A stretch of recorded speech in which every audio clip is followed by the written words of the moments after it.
Okay, people, are we ready? It is actually really an honor to introduce them because I bowl with both of these gentlemen. But up first, we have Randy Moffett, escorted by Natalie Hanks.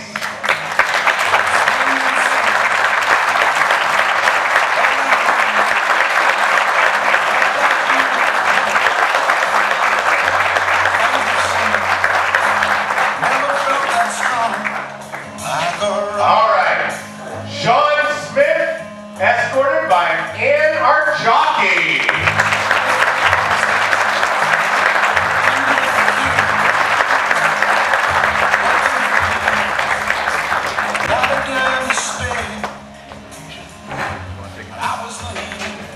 Yes. What we would like you to do now is stand. Al Collins is going to give the blessing, and from the blessing we're going to go into the pledge of allegiance on the flag.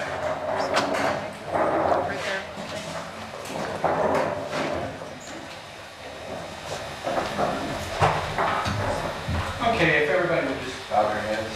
Father God, we just come before you tonight.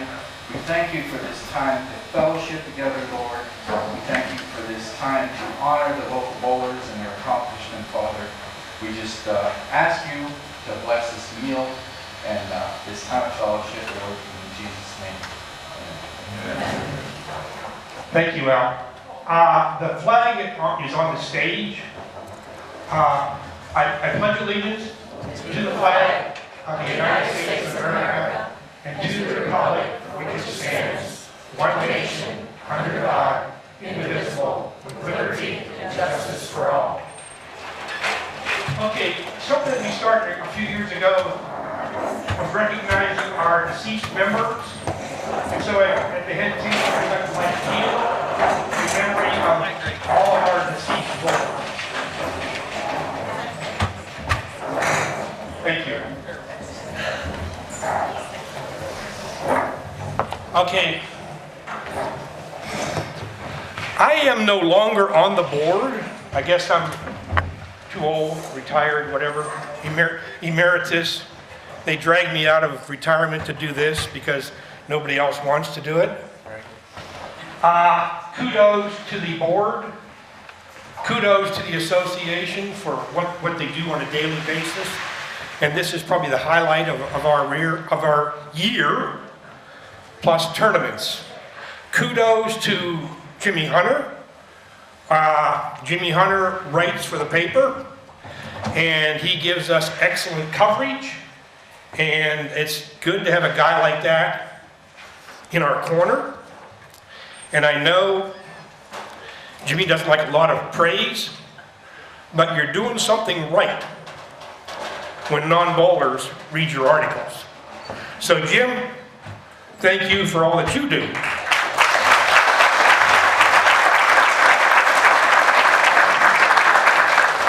What I'd like to do now is have all of our veterans stand. I would love to recognize our veterans and thank them for all that they've done.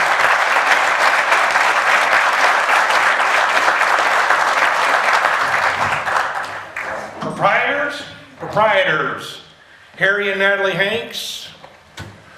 And Dean and Stephanie here? They're not going to make it tonight. Oh, bummer. Bruce and Bertie Beers. I know Dawn and Kelly are down at Disney World with Mickey Mouse and Minnie Mouse, and probably Goofy too. Anybody from Lost Lanes? Larry! I'm sorry, Cockerton. I'll be all right. How many we got left?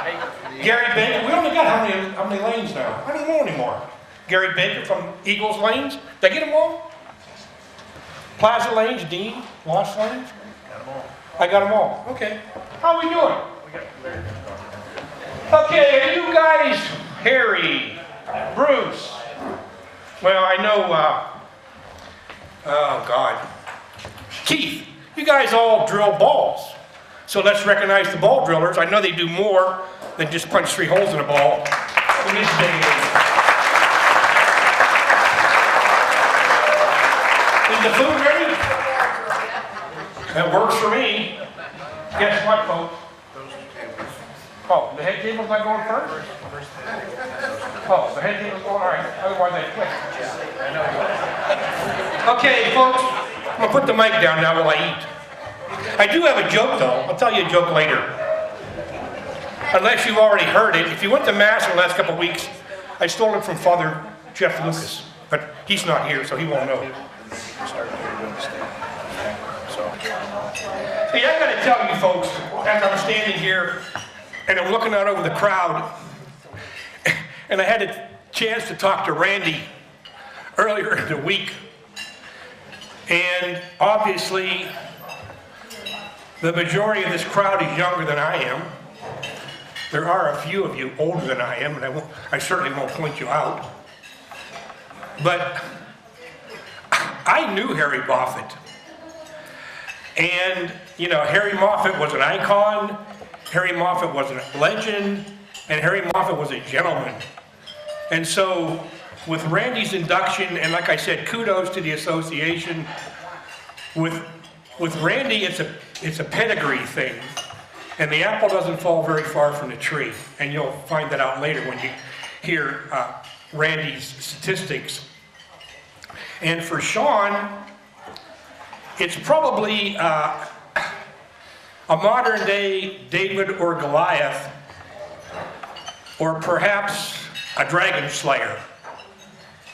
And you'll find out about that later also. But I told my good friends from Allegheny Tool, they're not dragons, but to beat that team, and any time you compare current bowlers to past bowlers, there's always an argument. But I would have to say, and I don't think I'll get an argument, there's probably has not been in the association a better five-man team than Allegheny Tool. John Hersina was the leadoff bowler, I believe. John's at the national, state, and local levels as far as Hall of Fame is concerned, and was on the senior tour. I believe Jimmy Hunter might have bowled second. Bill Lynn bowled third. And Bill's Hall of Famer. Well, they're all Hall of Famers. Bill's a Hall of Famer at the state and local level. Jimmy bowled fourth, and David Zelasco bowled fifth. I mean, like I said, I don't think there'll be an argument, but I would say, you know, I would match that lineup with probably any lineup, certainly in Western Crawford County, maybe even state and nationally. I mean, those guys probably might have averaged, Jimmy, 1,200? Average? You average 1,100? Yeah, so like I said, you know, for Sean's team, and that's one of the highlights of Sean's career, was to beat that team. So, you know, Sean, it's like a modern day David and Goliath, or a dragon slayer. And like I said, with Randy, the apple doesn't fall very far from the tree. And I know I don't want to jump on Randy's speech, but Harry was inducted, I believe, in our initial class of inductees, and that goes back to 40 years ago. So without giving my age away, like I said, I do remember Harry Moffett. And I would like to call attention to our board. You know, the men's board, the women's board, obviously the finest bowlers in Western Crawford County. And in reality, I guess bowling is really a family affair, and bowling has survived the test of time. I mean, if you look at our board, you're talking about husbands and wives, fathers and sons, mothers and daughters, aunts, uncles, nieces, nephews, brothers and sisters, cousins, grandfathers and grandmothers, and now a great-grandfather and his great-grandson. So, you know, that does speak a lot, I guess, for the sport of bowling, and it certainly speaks a lot for our association that, you know, we've got, whatever you want to call it, second, third, and fourth generation bowlers that are currently going into the Hall of Fame.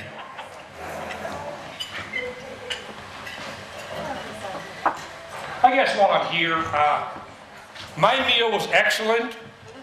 Once again, I want to congratulate the crew at the ICC. I'm sure there's food left over there, but I thought everything was wonderful. So let's give the ICC a round of applause.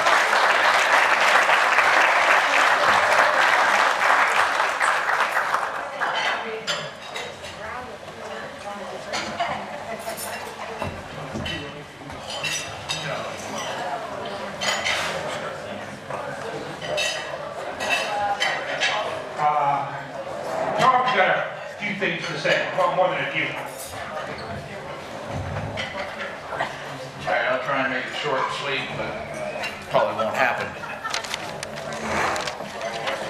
Hello, everyone. Welcome to the 2017 Hall of Fame Honors Dinner. Thank you all for coming. Thanks to Mike Mudger for being our MC. Big thanks to Armstrong for the coverage of our Hall of Fame. They've done it for the last 3 or 4 years. We thank you very much.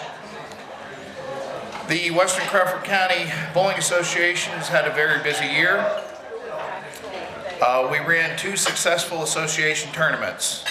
The women's and the men's tournament both increased in entries. They almost doubled. The women, I believe, had 17 teams and the men had 32 teams. Also, we just finished running the 51st annual seniors tournament for the past 6 weeks. And to all the people who worked the tournament director, Rich, wanted to thank all of you.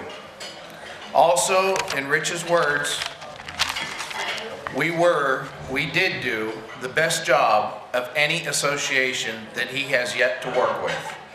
That came directly from Rich. I'd like to thank all the people who helped with the seniors tournament. And at this time, when I call your name, if you're present, please stand and remain standing until I read all the names. At Plaza, we had lane monitors, Ace Reese, Cami Reese, Sheldon Snyder, Ashley Snyder, Zachary Locke, Delaney Whitehead, Miranda Wolf. At Plaza Lanes, the board members were Karen Stedman, Larry Hoffman, Vicki Heim, Bruce Heim, Christy Wolf, Sean Smith, Betty Frasina, Sherry Reese, Brandon Wackham, Stacy Dodson, Josh Dodson. The volunteers: Ellie Van Gilden, Scott Snyder, Linda Snyder, George Snyder, Millie Carroll, Todd Grazier, Pam Sowers, Linda Grumling.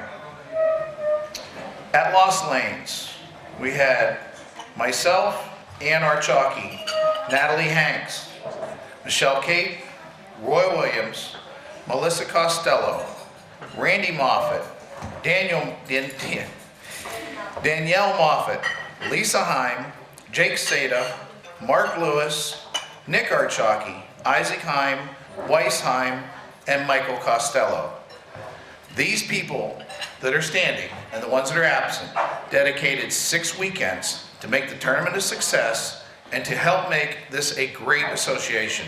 Please give them a big Western Crawford round of applause.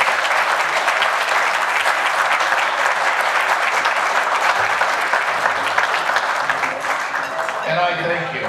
As president, you made my job really easy.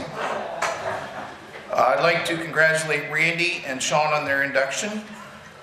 Also, I'd like to congratulate the juniors that are being honored, Austin, DJ, Everett, on being recognized tonight. They are the future of our sport. Now, that's all I have for my opening. I'd like to go in and recognize the Women and Men's Association tournament winners. On the ladies, Catalanos was the team. It was Linda Snyder, on Andrea Klosky, Bonita Wilcox, and Lori Williams. That was the team winners. Individuals were Natalie Hanks and Stacy Badamy. They are both here. We also had Beth Buttron and Colleen Groger,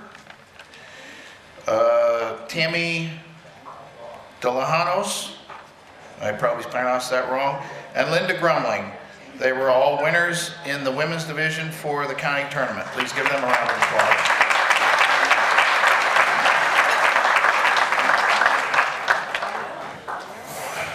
In the men's division, team handicap, I guess we had Dave Rudy, Matt Nelson, Tom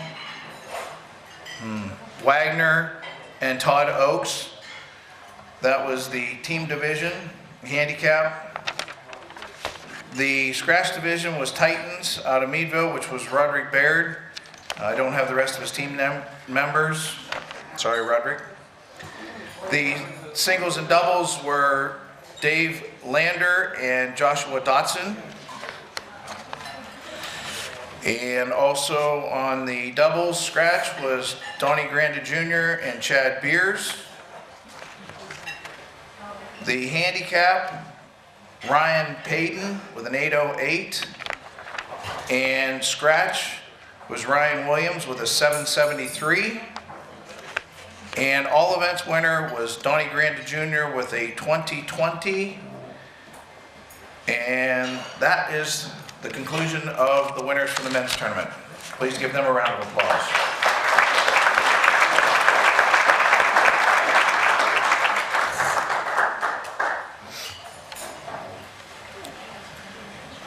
And now the last thing I have, last call for Chinese auction tickets. Anybody want some Chinese auction tickets? Please feel free to go get some more tickets. There's a lot of stuff to choose from.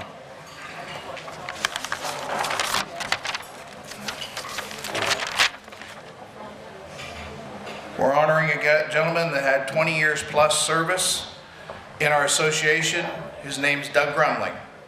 If you know Doug, he's a great guy, great teammate. He's a great father. He's a father of two. He's a great son to his mother, a great friend to all, and great friend to me. He's a great helper, a member of the board. Anytime you wanted Doug to do something, all you had to ask, he was always there.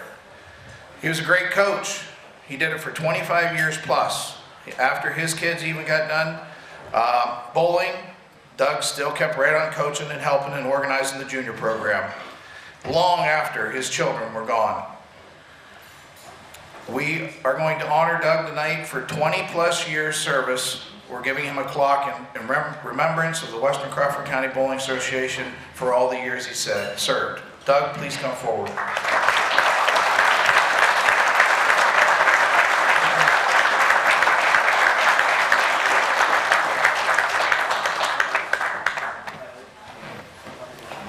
Could you say a few words? Well, I can try.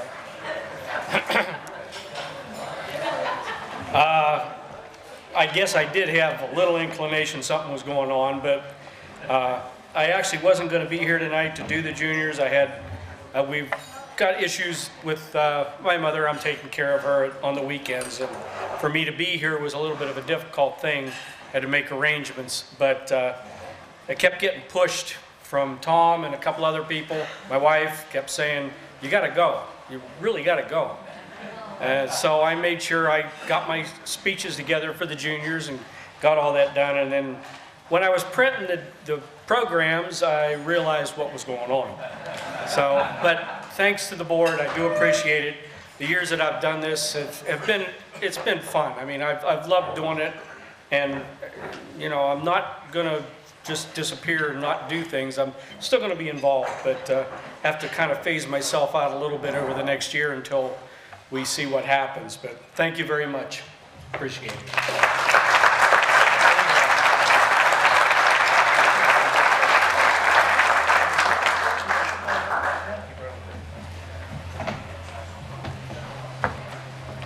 I'm back. Oh, I guess I forgot. It's a little late, but I wanted to say welcome. Bienvenue. Aloha, You know, guys didn't know I was bilingual, did you? I didn't either. Okay, the reason we're here. Randy was born in Meadville on November the 24th, 1966, to Pete and Marge Moffett. He currently resides in Drake's Mills with his wife Danielle. They have 3 children, Christian, Giordano, and Giuliano. Randy bowls at Lost Lanes. He has numerous 760-plus series to his name, as well as 5 career 300 games, and a high series of 787. His highest average is 216. One of the highlights of Randy's career is bowling a 300 game, his second game, after his cousin Harry bowled his first career 300 game, the first game of the evening. His parents and his wife have also witnessed one of his 300s. Recently, Randy participated in the PSBA annual seniors tournament held at Lost Lanes and Plaza Lanes. In singles competition, Randy fired games of 265, 244, and 245 for an eye-catching, event-winning 754 series. He also won the 6-game all-events scratch division with a 14-15 total. As you can see, the apple did not fall very far from the tree. Great-granddad Harry would be very, very proud. Randy?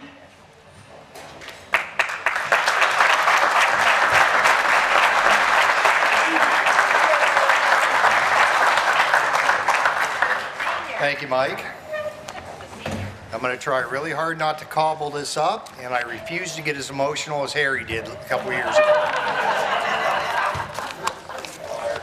Yeah. And Jason, get a good look at it, because you're not going to see it again.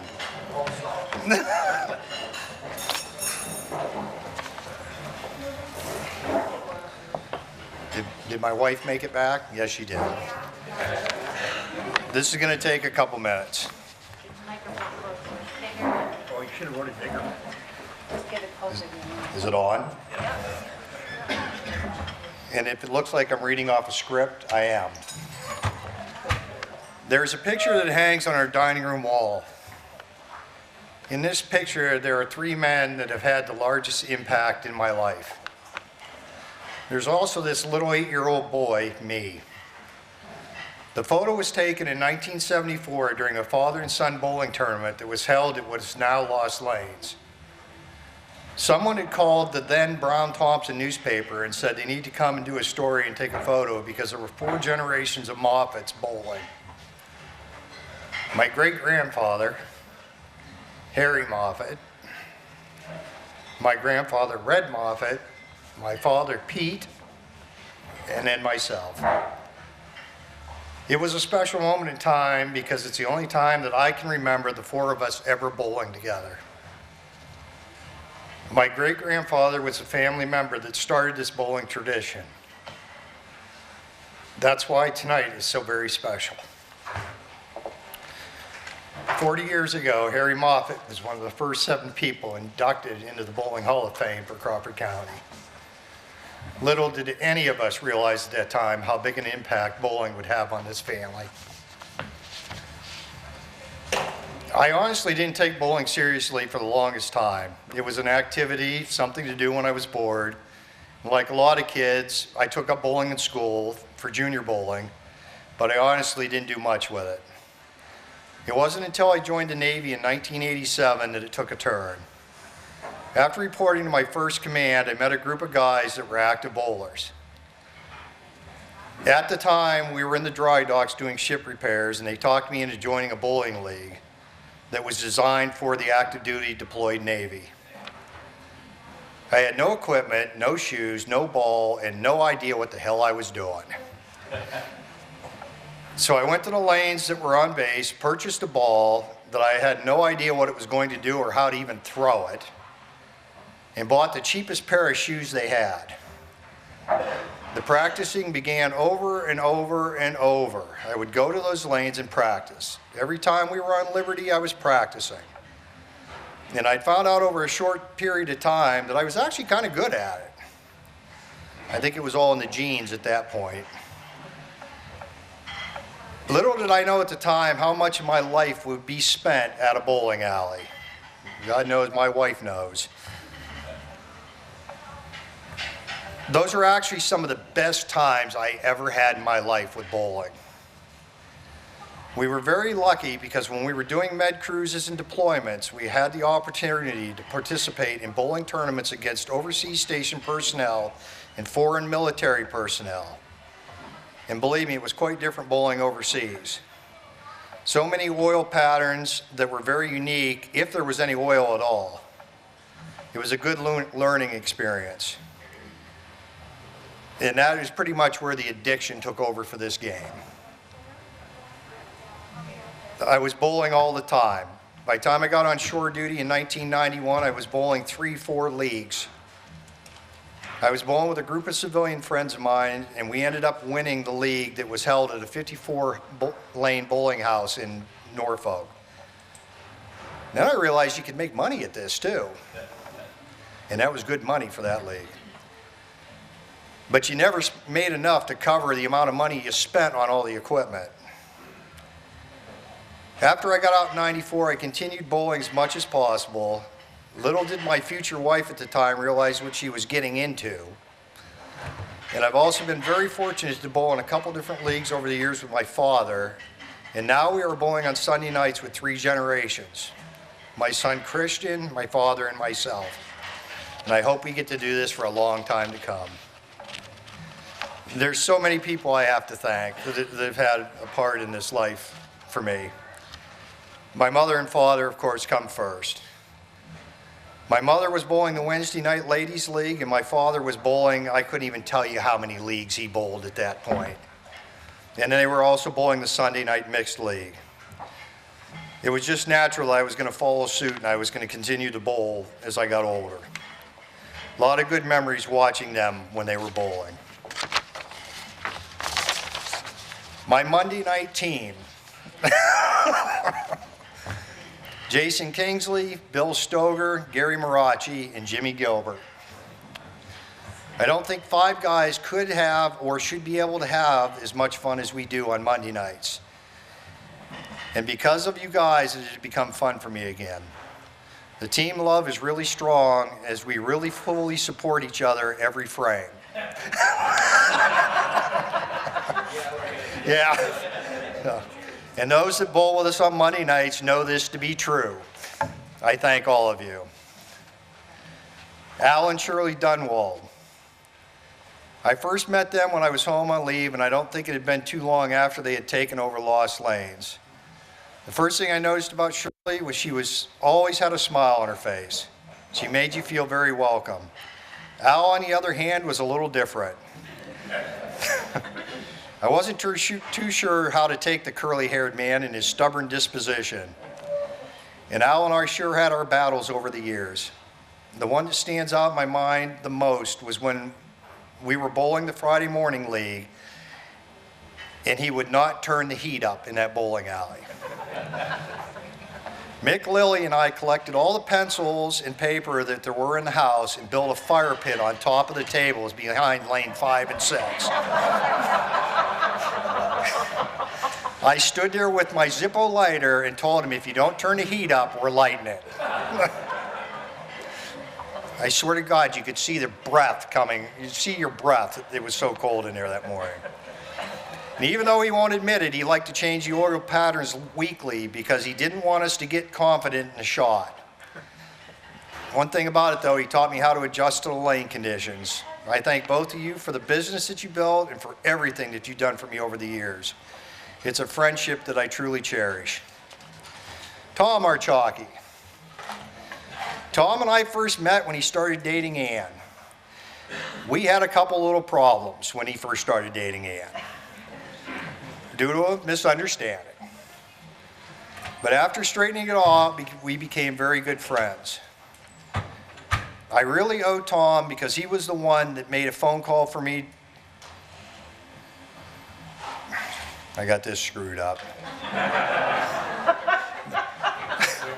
I really owe Tom because he was the one that made a phone call to a friend of his that got me into my current job field. I was tired of being a maintenance guy in a shop. He got me into electrical, which I'm still doing today. I thank you for your advice and most of all for your friendship.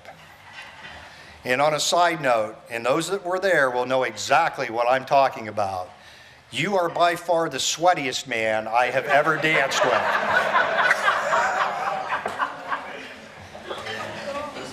Where's Ann at? That's why the heat was turned down. Oh, it wasn't turned down enough. Ann Archaki. When Ann and I first met, I was still in the service, and it was clear immediately to both of us that there was something between us. We didn't like each other one bit. I guess it was just a matter of a couple people that were too much alike. She always thought she was right, and I always knew I was right. Over time, though, we became very good friends. I have to credit her with the worst hangover I have ever had in my life on my 30th birthday. I don't even know how many bottles that was, but it was too many. I thank you for your advice, your friendship, and your shoulder to lean on when I needed a friend the most. Most of all, I thank you for being you. On a side note, I would like to acknowledge your son, Nick. You've done very well with this kid, very well. And it's a nice thing to see. I want to thank you, Nick, for giving an old guy the opportunity to think that he's beating you for at least 5 frames on Wednesday night before you decide to start bowling. I really look forward to see what you accomplish over the years, and I wish you the best of luck. You two, once again, have done fantastic with this kid. Oh, Natalie.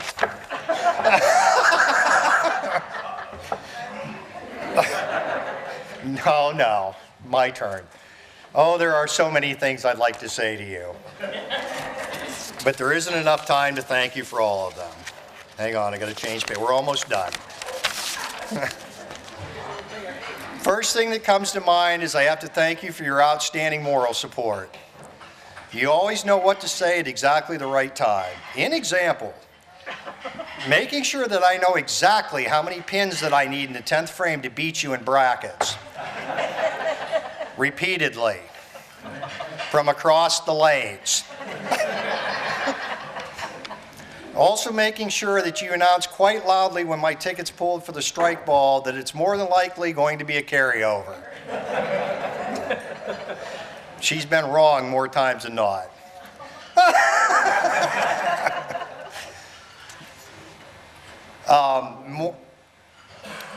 It became quite clear, quite quickly.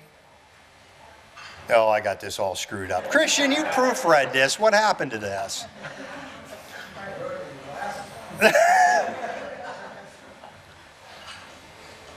But seriously, when you and Harry got involved in the bowling alley, I wasn't sure how it was all going to work out.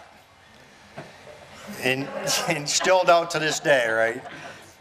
It became clear quite quickly you are heading in the right direction.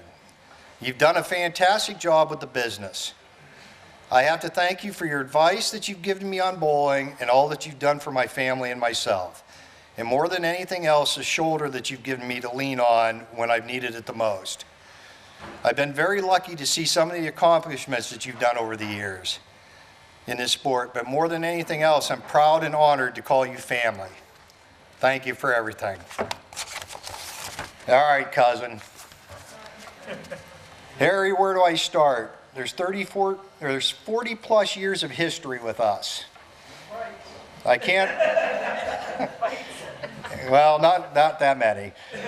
I can't honestly remember a time when you and I weren't doing something and it usually ended up with me getting hurt and you laughing. There was always something so wrong with that. If it wasn't snowmobiles, motorcycles, or BMX bicycles, we were usually trying to outdo each other at something. But man, we sure had some fun. We were also very lucky growing up because we were fortunate enough to know our great-grandfather and our grandfathers. We were also lucky enough to spend some time at the feed mill where Grandpa Red and Grandpa Harry worked.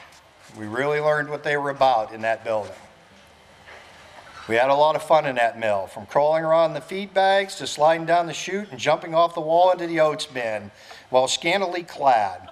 And yes, Nancy, you were there. Whether you want to admit it or not. We were the best of friends and the worst of enemies, but the bond was too strong to stay mad at each other.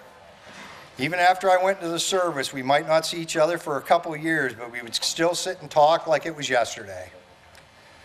I am so proud of you and everything that you have done with this business, both of you. And I can't possibly thank you enough for everything that you've done for my family and I over the years. I firmly believe that you are more my brother than you are my cousin.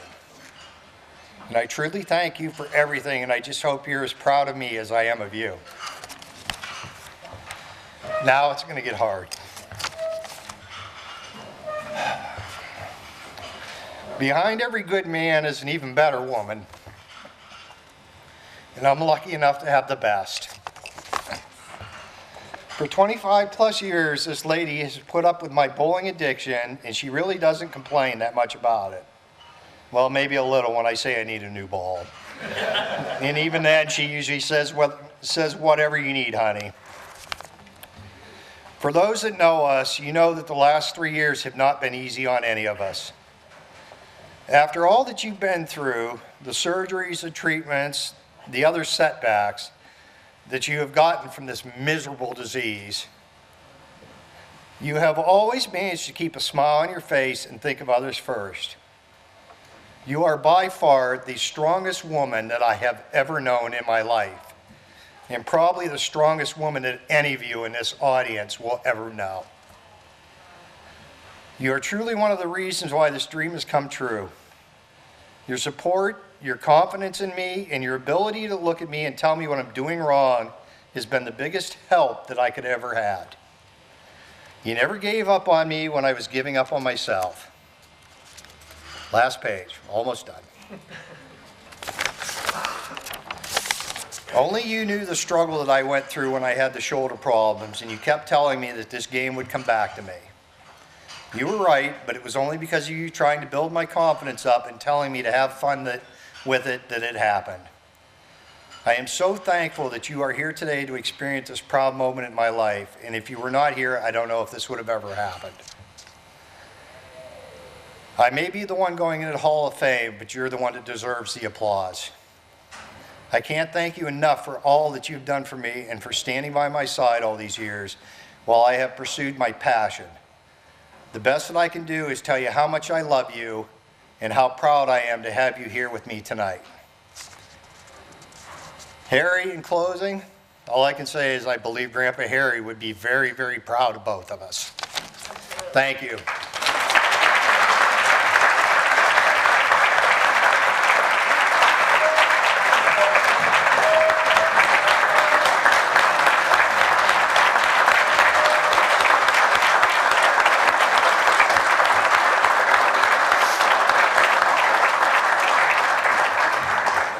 Randy, on behalf of the association, I'd like to congratulate you for your induction. We have a ring, hopefully it fits, and a plaque that says you've been inducted in the Hall of Fame on November the 18th, 2017. Congratulations. Thank you, Mike. Thank you very much.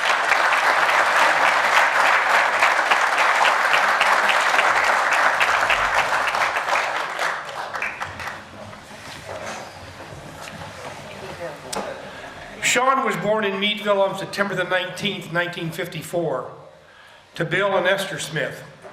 He currently resides in Sagertown. He has 2 sons, Brent and Dana. Sean bowls at Lost Lanes, Cockerton Lanes, and Lakeside Lanes.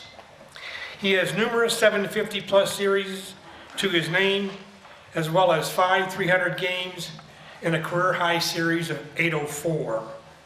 His highest average is 212. One of the highlights of Sean's career was bowling in the Saturday Night Kegler's League at Lost Lanes in 2006. That night, he put on a clinic bowling games of 296, 208, and 300 for an 804 series. Sean and his partner, Don Smock, also won the WCCBA tournament doubles championship, both scratch and handicap divisions.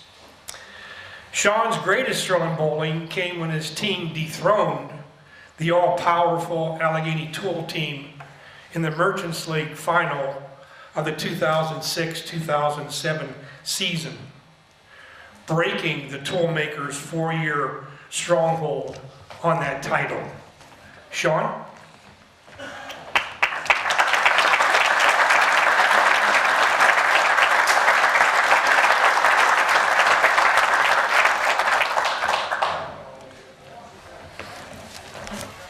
I too have notes. First of all, I'd like to thank everybody for coming tonight, and thank Jimmy Hunter for putting up a good article in the paper. I got one correction. You said that my tool room league was at Center Bowl, and it's not. It was at Plaza. That's all right. That's a pretty easy mistake. I started back when I was about 10. I would go to the bowling alley with my dad, probably because my mom didn't want to put up with me. I'd go in there and just get to watch. And every once in a while, I can remember there was an open alley, whether it was somebody left early or didn't show up. I just remembered I got to bowl. But I enjoyed watching these guys, and I couldn't see how they could bowl so good. My dad was okay. He was a decent bowler, but some of these guys were just amazing. Guys like Harry Moffat, I remembered watching here. I never knew him, but I remembered he was a pretty old guy when I was a young boy. He was been around a while. Bill Lynn, John Hersina, a lot of these old timers that I remembered. Well, anyway, it had been a large part of my life, bowling and sports. I played baseball and softball, but it didn't take me long to figure out 20 years in softball and baseball was taking a toll. So I took up bowling more seriously. When I was about 10, we went to the bowling alley. And when I bowled, I wasn't good. 10-year-olds. Watching the older guys just left me in awe. How could they be so good? I didn't know much about the game, but I wanted to be as good as they were. There wasn't a junior league back then, as far as I know. If there was, I certainly didn't know about it because I lived out in the sticks. So these league bowlers that I got to watch became my coaches, and they didn't even know it. My first chance to get into a league was in the tool room league because I worked at a tool shop and they needed a bowler. They didn't care how good you were, but they needed a body.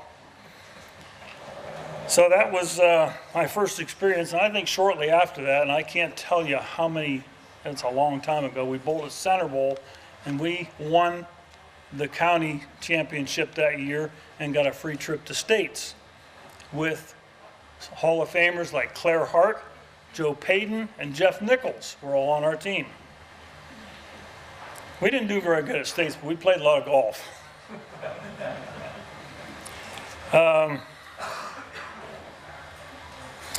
Anyway, back in the tool room league, that was the same night that the Merchant Scratch League bowled, and all the old guys that I used to watch when I was 10, a lot of them were still bowling. And I had every chance to go down there and sneak a peek and watch and learn, because they were the best of the best. I can remember watching Butchie Zelasco do his best impression of a machine over and over and over. He was just awesome. Bill Lynn, Pappy Zelasco, Joe Schwab, Ron Terry, Ollie Dillon, those are all people that's really stuck in my head. There were other great bowlers, but these are the ones that I remembered. I was getting better in my league bowling, but I still wasn't like that. Eventually, I got to know some of these great ones. I remember Carl Trozzi, Maria Price and Ernie Engelhardt actually took time to help me out, give me tips, tell me things that I should be doing and more things that I shouldn't be doing. I didn't bowl league for a while because of work schedule and finances, but I practiced when I had a chance. Finally, when I got the chance to come back, it was in the Merchants League and a mixed couples league. That was my practice time. I still watched and learned because if I was going to compete, I was going to have to get better. I did improve, but in all those years and thousands of games, I still didn't have a 300. And in 2004, I finally did it when I was 50 years old. And I had it at Lost Lanes in a mixed league. And the downside was we were the last teams there, and it was just 8 of us. No pressure because it was just us. Then I had an 800 a couple years later. Same scenario. Everybody was gone. I went into the plaza the next day wearing my 800 coat, and it was either Jimmy or Dave Zelasco. I think it was Jimmy. Saw the coat and said, "What'd you do, throw out 300 the last game?" I said, "Yep." Then Mike took all of my thunder. My best experience was when we beat Allegheny Tool. And all 5 of their guys are Hall of Famers.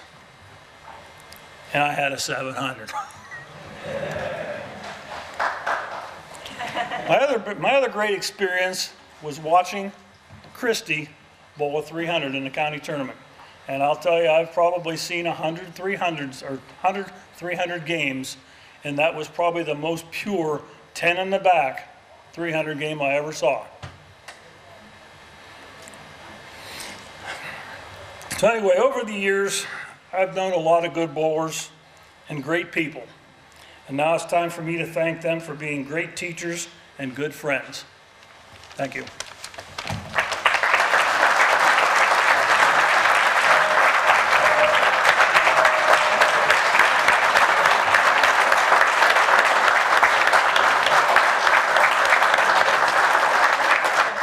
Sean, on behalf of the association, a ring and a plaque recognizing you as being inducted into the Hall of Fame November the 18th, 2017.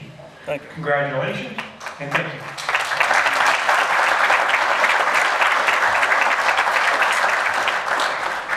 Doug?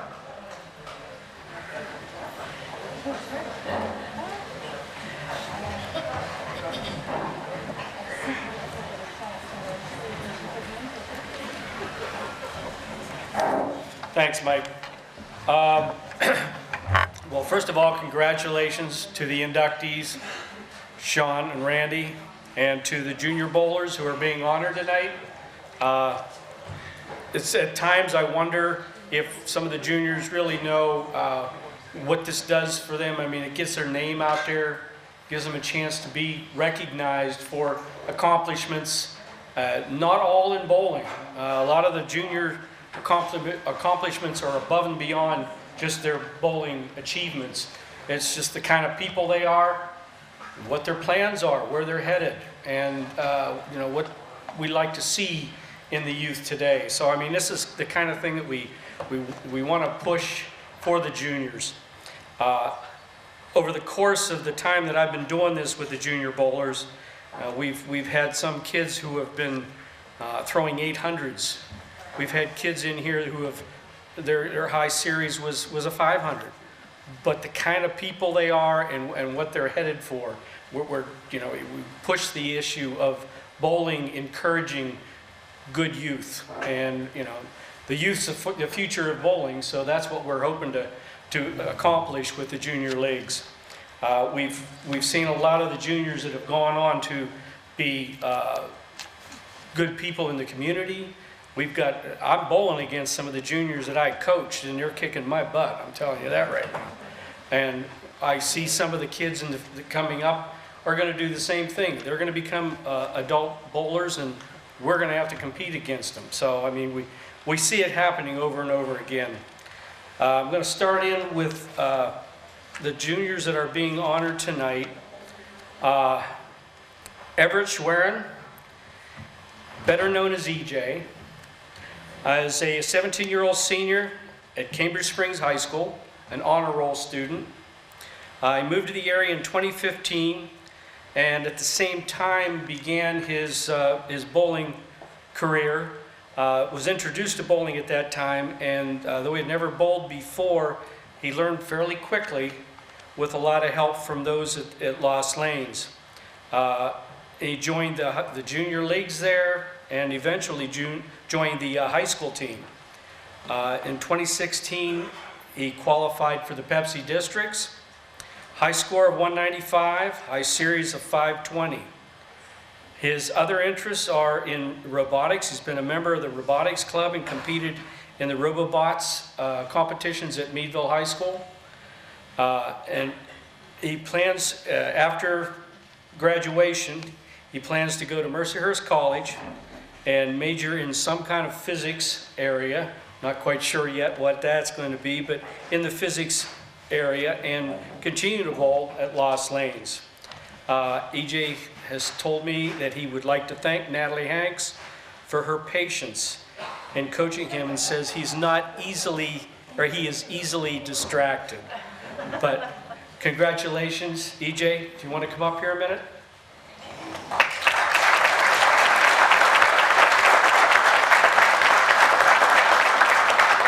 Congratulations. Thank you. You want to say anything? You're welcome to. Sure thing. Okay. Is this on? Okay, it's on. I'd just like to thank a few people. Natalie, Harry, thank you. My parents, well, foster parents, for introducing me to bowling, and, well, I don't know. Thank you, everybody. There you go. Congratulations.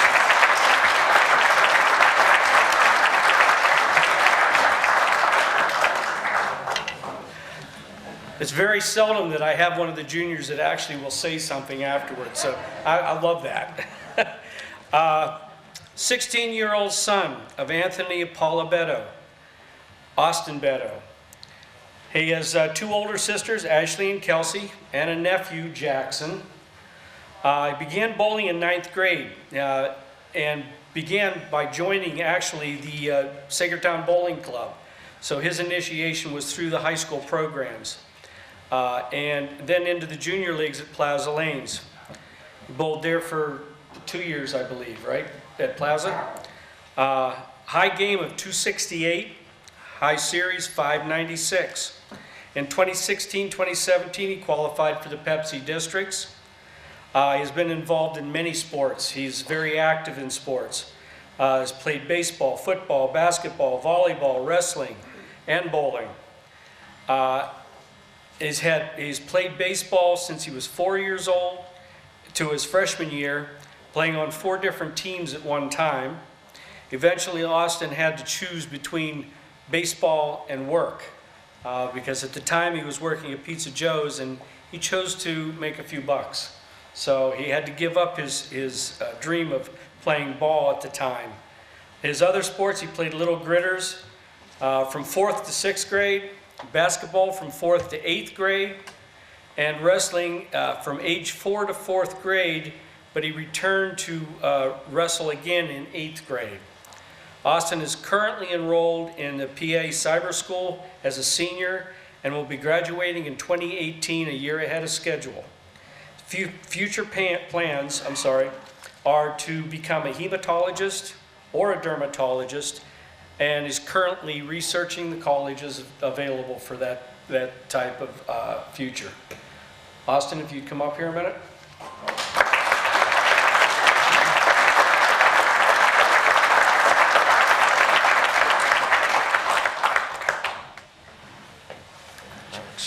You want to say anything? Yeah, sure. Go for it. I'd like to start off by saying thank you to my mom and dad for, hauling me everywhere when I had to do all this.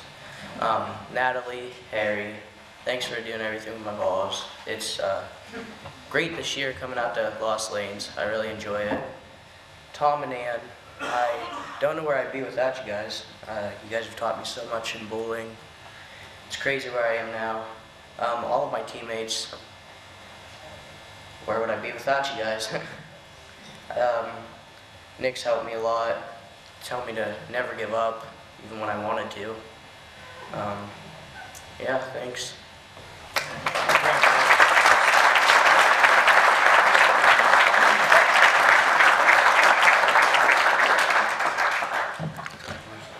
And finally, DJ Granda, son of Don and Kelly Granda, is senior at Meadville High School, has been bowling since he was 3 years old. He's now in his 15th season.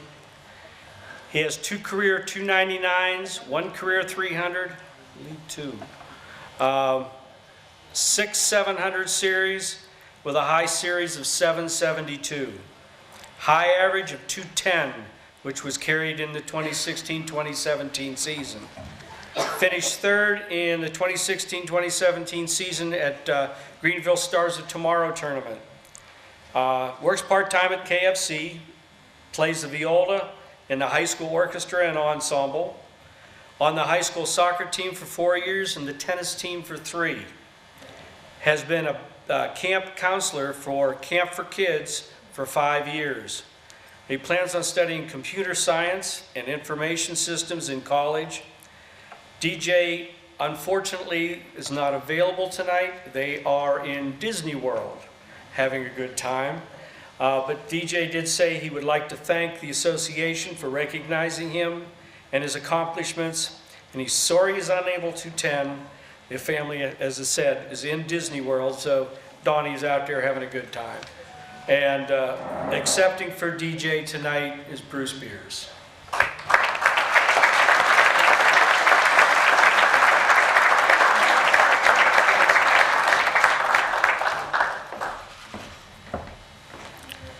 Thank you, sir. You want to say anything for DJ? DJ has been a challenge and a joy to coach. He's about as bullheaded as Don, but that's a compliment.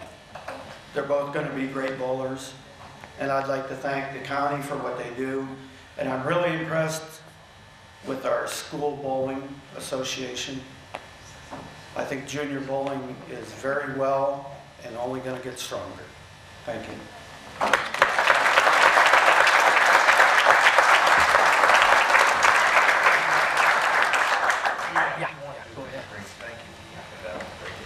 Well, again, I want to thank everybody for the opportunity to talk about the juniors. Every year I enjoy doing this, and I actually kind of hope to continue doing the presentations for the juniors. It's a little tough from long distance, but I do enjoy doing it. Thanks a lot. Thank you, Doug. Since these guys have failed to do it, I guess the lights are dimmed on purpose. We are on camera, and I want to apologize for the glare.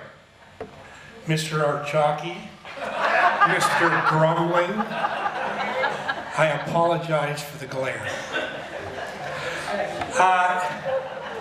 It wouldn't be an association banquet without our good friends from the PSBA. They do a lot for the state of Pennsylvania. They do a lot for our association. We have a good working relationship. We were lucky enough to host the state seniors just recently, the last 6 weekends, which is why the tournament or the banquet got moved by 1 weekend. And Gary Melring from, I believe, Bradford. Yes. He's current first vice president for PSBA, and he's here tonight. Gary?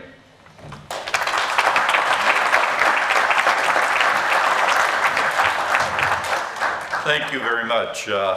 First of all, I want to congratulate Randy and Sean on your speeches and being inducted to the Hall of Fame. Those were tremendous in that. And congratulations to the youth. Again, they are our future, and again, very good speeches. It is tough to be this side and looking out there. Take it. It was a pleasure coming in here tonight because as I walked in here, unfortunately, I don't know a lot of you, but I did recognize some other Pennsylvania State people here. First of all, I'd like to introduce over here two Western Area Directors. We have Robert Durr and Chuck DeShoel. Again. And it was really a pleasure to meet a gentleman that I worked under when I started many years ago as an up-and-coming fledgling, being an area director, when I walked in here, a retired area director, Mr. Richard Hart.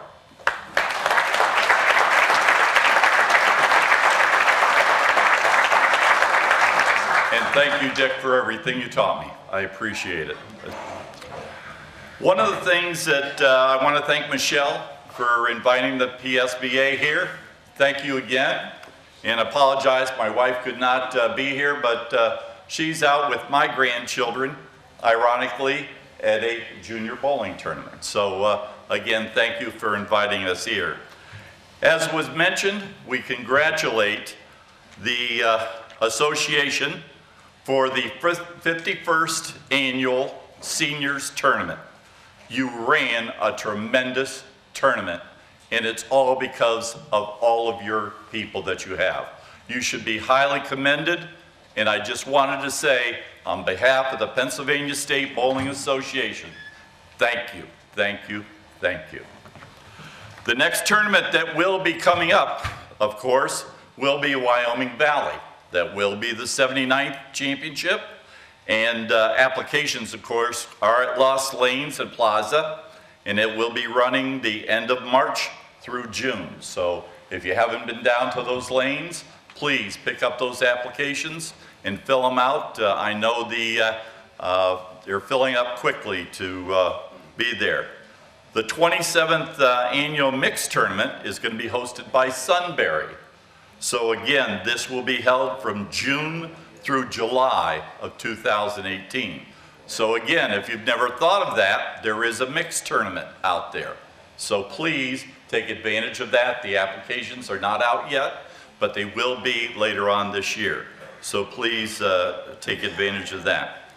The one thing that I was a little sad, and unfortunately, as I told Michelle, Hal Benner, who is the state president, and unfortunately at the last minute could not be here and asked if I would attend, and I was so honored to be asked. We do have certificates for both Randy and Sean from the 50,000 state bowlers in recognition of this great night for you. So I will make sure that both of you will get those certificates, and I apologize sincerely, but they didn't get to me fast enough. So again, on behalf of the Pennsylvania State Bowling Association, congratulations on your tournament. Congratulations to both of you, and it's been an enjoyable banquet. Thank you for inviting me. Thank you, Gary. Oh, I guess at this time, did we recognize all past inductees? I guess I would like all past inductees to stand. These are the finest bowlers in Western Crawford County.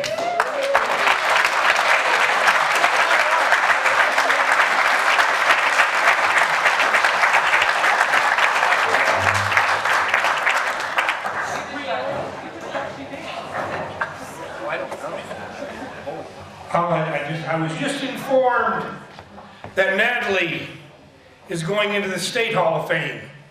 So we'd like to congratulate her for induction into the Women's State Pennsylvania Hall of Fame.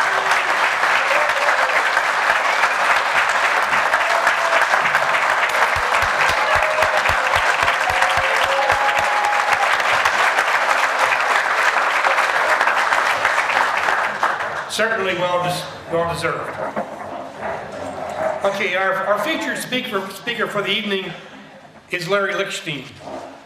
Larry grew up in Windsor Locks in the shadow of Bradley Bowl. He watched bowling on television and began honing his skills at an early age. Larry discovered he could make money bowling and continued to improve his game against better competition. In 1967, the fiery lefty, God, I love that, fiery lefty, from Windsor Locks was the first bowler ever to roll a perfect game in the Connecticut State Tournament. He was the New England Bowling Association Bowler of the Year in 1968 and began a 5-year stint as a PBA touring professional in 1969 when he was named the Sporting News PBA Rookie of the Year. Larry placed third in the 1969 and 1970 PBA National Championships. In 1971, he won the PBA Ebonite Open, and 2 weeks later, he was the runner-up in the PBA Winston-Salem Open, all on national television. Larry also won the Landgraf Classic Championship in 1971. He was a 4-time PBA Eastern Regional Champion and 4-time NEBA champion. He was the 3rd bowler of the century to win back-to-back titles in his first 2 ABC tournaments. At a very young age, Larry was bowling against the top bowlers of the time and more than holding his own. He is very proud that the legendary Dick Weber was influential in Larry being the first left-hander signed to the AMF advisory staff.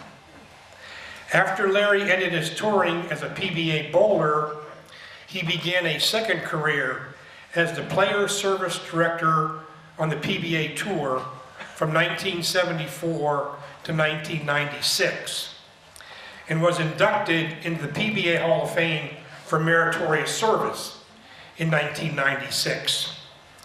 This induction was a prestigious affair, as he was only the 22nd individual inducted to the PBA Hall of Fame.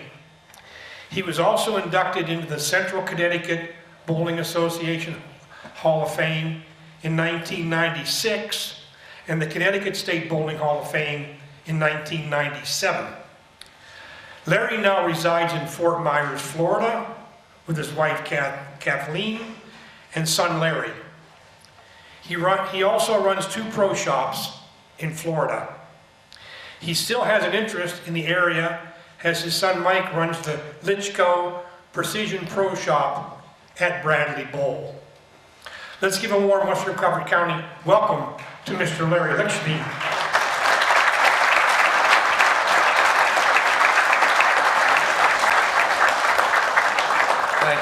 Thank you so much.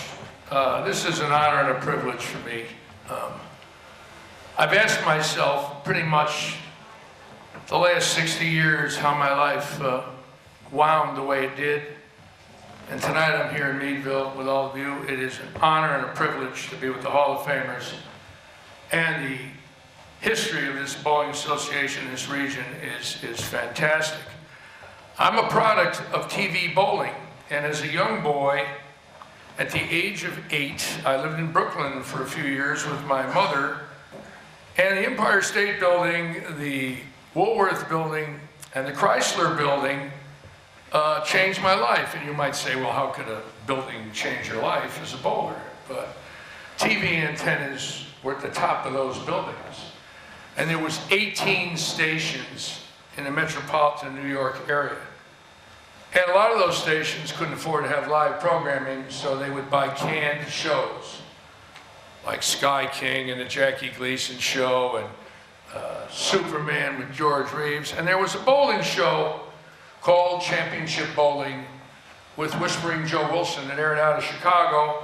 And then later on, Championship Bowling with Fred Wolf. And at the age of 8, I started to watch those shows and became infatuated with bowling and started to learn about the legends Don Carter and Dick Weber. And in 1958, Jackpot Bowling with Milton Berle. 1959, Make That Spare with Johnny Johnston. And the National Bowling League that had 6 4-lane arenas in the United States, aired one year in 1960.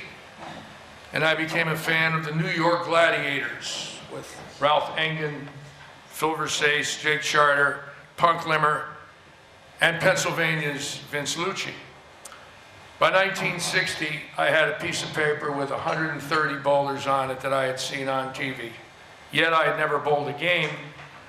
And finally one day, I got enough guts to go to the Villa Rose. It was a duck pin bowling center in Windsor Locks, and I bowled my first game with a girl I wanted to marry, but I never did. And I bowled a 56. They had Sherman automatic pin setters where the sweep didn't come down and push him back. You had to walk back, hit a button, and it went like a door. Swept the pins off. And I bowled on Sherman's for about 2 years. And lo and behold, we had a TV show in Hartford at the Channel 18 studios. And I qualified for that show in 1962. And I beat a boy from Bristol, Connecticut, which is now the home of ESPN, 81-69. I won 3 duckpin bowling balls and a pair of shoes and a Nat Mundy. Every kid at the Union School in Windsor Locks knew who Larry was. At the age of 12, I was a TV star. But it never ended. I loved bowling so much, and then when the PBA Tour started to air in 1963, I watched every single show, every Saturday, religiously. And by 1962 in the fall, Bradley Bowl opened at the end of my street, 44 lane center, 24 lanes, 24 pool tables, a snack bar, and all-night bowling. And by the late 63, 64, I started to watch the Friday night action, the Friday night pot games. And these were guys that worked second and third shift. It was during the Vietnam War. We were a defense contractor area. And every bowling center was triple shifted in Hartford. Every single bowling center. And so was Bradley at Windsor Locks. And I started watching action bowling and watching the best bowlers, and was averaging about 165. I went to a 16-pound ball in February of 65, and all of a sudden my average went to 200. I was 15. And one night I bowled a man from Hartford and beat him for $1,000. And he came back a week later and I beat him again. And we were poor. And I brought the money home and I put it on my kitchen table and I showed it to my mother. And my mother said to me, "Where did you rob it? Who did you steal it from? Why did you take it?" I said, "You're right, Ma, I did. I robbed a guy on 9 and 10 last night at Bradley and I took all his money." And that was when I decided I wanted to be a pro. By 1966, I was bowling action in the metropolitan New York, Connecticut, New Haven, Boston, Providence, Albany. That's when I became friends with my 2 best friends in my life, Johnny Petraglia and Ernie Schlegel. And we bowled action together, partnered up and bowled doubles.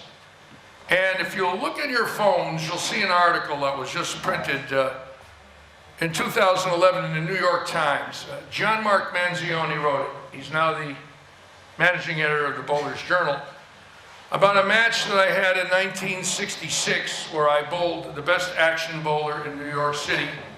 We came there from Windsor Locks, me and 6 classmates. We had $750 between us. And we were told if we beat this fellow, we could empty this bowling center that had 500 people in it that were bettors. So we went, and the man would not bowl for a game under $1,000. If you're going to bowl him, you got to come up with $1,000. So we scraped it up, and I beat him in game 1. And the bet the next game was $1,000, and I beat him in game 2. And now I'm up $2,000, so you guessed it, they came up with $2,000 to try to get their money back, and I beat him in game 3. And in game 4, they came up with $4,000, and I beat him, and now we were up $8,000, and then they went 5, 5, 5. I beat him 7 straight for $23,000. And the article is in the New York Times. It's called "When Gamblers and Thugs Ruled the Dark Alleys." And if you Google it in, you'll find it. There's a picture of me and Ernie. Meanwhile, by 1967, I have my first great day as a tournament player. I had won the Connecticut State doubles in '66 at the age of 17, the scratch. It was my first Connecticut State tournament. In '67, with my doubles partner, we won the scratch doubles, the scratch team, and I won the scratch all events, and I shot 300. That's this ring that I wear and cherish. And what's unique about it was there was 105 bowling centers in Connecticut in 1967, and the bowling proprietors put up a war bond that if you shot 300 or 800, you qualified for the $6,500 bond. And on April 8th, the second game of the team event, I had 249 the first game. I was 17, senior in high school, and the second game, I started with the first 8. We were in a 40-lane center, and I got up to throw the ball in the ninth frame, and I was standing at the ball return. We were on 19 and 20. I looked to the left, and no one was up. And I looked to the right, and no one was up. They were scared. And I'm the only one bowling in the ninth frame. And all you could hear was pin setters and ball returns and no bowlers. And I threw the ninth one, and there was a roar and a scream, and everybody scrambled to bowl. And sure enough, the 10th frame came up, and I looked to the left and looked to the right.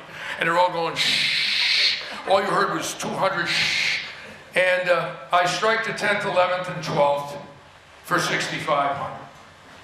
And another bowler hit 300 later that May, and at the awards dinner at the Jug End Inn in South Egremont, Massachusetts in July of '67, I got presented $3,250, a 300 ring, and about another $1,800.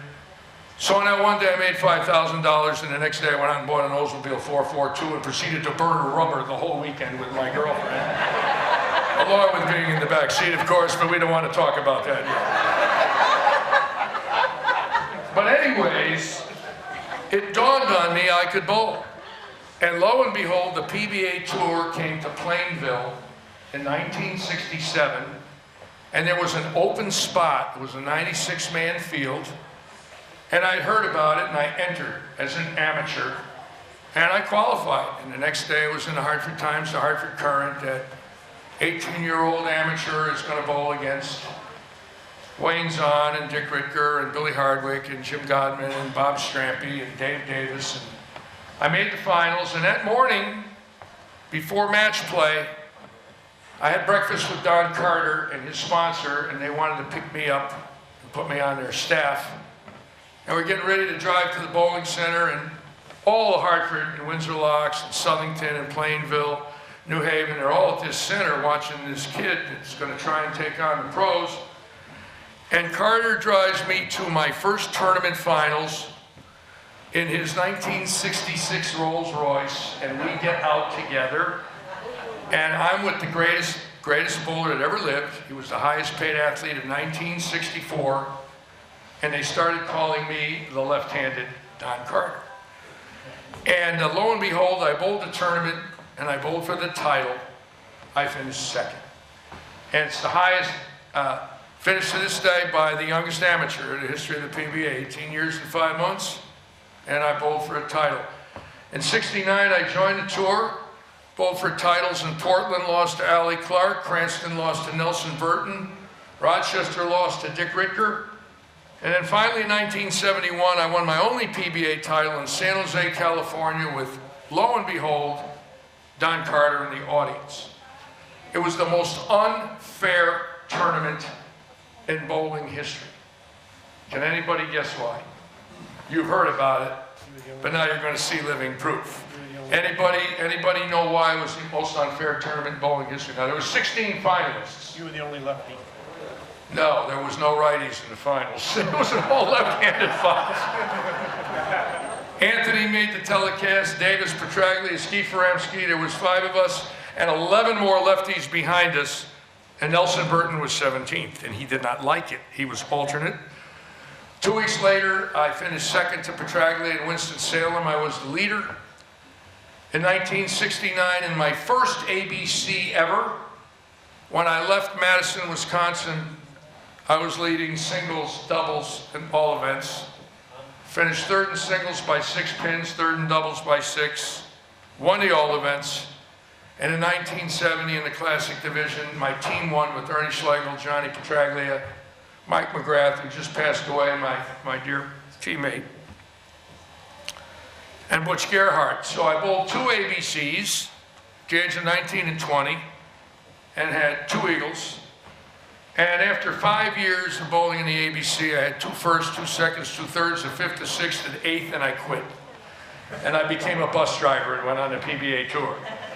And I bought a Greyhound, gutted it, put a pro shop in the back, started to live in the front, and I started to drill bowling balls for pros. And you might say, well, why did I quit when I had a good career? Well, Bowling Earl Anthony and Mark Roth and Marshall Holman and Dave Davis and Dave Sutar and Ricker and Zahn and Stefanich and Zahn and Weber and Larry Lobb, Don Johnson, Roy Buckley, was such a chore that you could be the 30th best in the world, which I was, but I couldn't feed my family. So I decided to become the player service director of the PBA Tour, and I wanted the drill balls to subsidize my income. And no right-hander would come to me because I was left-handed. And Jay Robinson from LA was a touring pro having a hard time, and I've been drilling Petraglia and Davis's balls, and they were bragging about me, saying Larry can do this and Larry can do that, and Larry's a great driller. So the righties didn't believe it. So Jay gave me his hand, went like this, and said, drill me a ball, I don't care what you do. And I drilled him a ball, changed his grip, and he led the New Orleans Open. And Nelson Burton said to him in the interview before the championship game, well, why are you here? And Jay said, if it wasn't for Larry Leichstein, I wouldn't be here. And the next week there was 40 righties standing in line. And there they were, the paycheck of the future. Because bowling's only 10% lefties. Who wants to own a pro shop if all your customers are left-handed, right, Josh? Well, you'd be back at the bank, right? So I start drilling that winter, and I become famous. And I buy this bus, and starting in summer '75, Columbia, AMF, Ebonite, and Brunswick give me 25 balls a week. I'm charging $10 a ball. They're matching it. So my $750 a week job by the fall of 1975 is a $2,750 a week job, and I'm drilling every ball for every touring pro, for every company. And when they win, they're crediting me, and the next thing you know, the Bowler's Journal wants me to write an article called Tour de Force and the Leichstein's Bowl Reaction Guide, and I write for them for 20 years, and by 1982, the urethane ball comes out. Now I buy an 18-wheeler, and now we're drilling 300 balls a week, and I'm carrying 3,000 new balls, and I'm servicing both the national tour and the senior tour, and that's when I get a chance to service and work with the great John Racina, so there's a connection. So when he joined the senior tour in '89, I was doing most of his drilling on my trucks. He was on the Ebonite staff. I miss him and love him dearly. But when I think about all the travels, I go back to the TV days of Carter and Weber, and they took a young boy that had nothing and turned his life around, and I wanted to be a pro. I've only been involved in bowling all my life. I've never had another job. I was self-employed as a pro bowler, self-employed as PBA player service director, owned pro shops in Florida, Connecticut, and now I work in Morgantown. That's how I got here tonight. And I work in suburban lanes. The sport has given me more than a man can possibly imagine. I have friends nationally, dear friends that I traveled with all my life. I love working with bowlers today, seniors and kids. Everybody gets a ball from me in my pro shop, gets a free lesson. And since I started working in suburban league, we went up 200 league bowlers. And I formed a classic league that has a $55,000 prize fund. Bowls every Thursday night, and we live stream, called the Morgantown Scratch Classic. Being here tonight for me is just like my career. It's strange. I believe it's divine intervention. I drove by this exit plenty of times on my way to Eastway in the 18-wheeler from 92 to 96 coming up from Florida. If somebody had told me 21 years ago that I'd be here with you tonight, I would have said, it's impossible. There's no way. I don't even know where that town is. And here we are, all of us that love the sport, our great Hall of Famers, our great junior bowlers, our great USBC officials, proprietors, fans, employees, league bowlers. I'm one of you. I'm no different, just maybe a different path to get here. But this has been my life. I'm 68. I work 35 weeks a year in Morgantown. I work 57 hours a week, 6 days a week. I take a day off on Sunday just to relax a little. And I now have a campsite in Greensboro, Pennsylvania. How's that one? Out of Connecticut. And I have a big trailer up there in Dunkard County. Kind of hillbilly heaven over there, but we like it.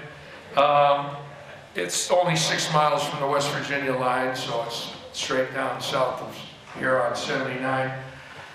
But in my life, I had some strange things happen that I wanted to tell you. I not only drilled balls for every bowler of the year, from Don Carter to Patrick Allen, that's 50 straight bowler of the years, but I bowled against them.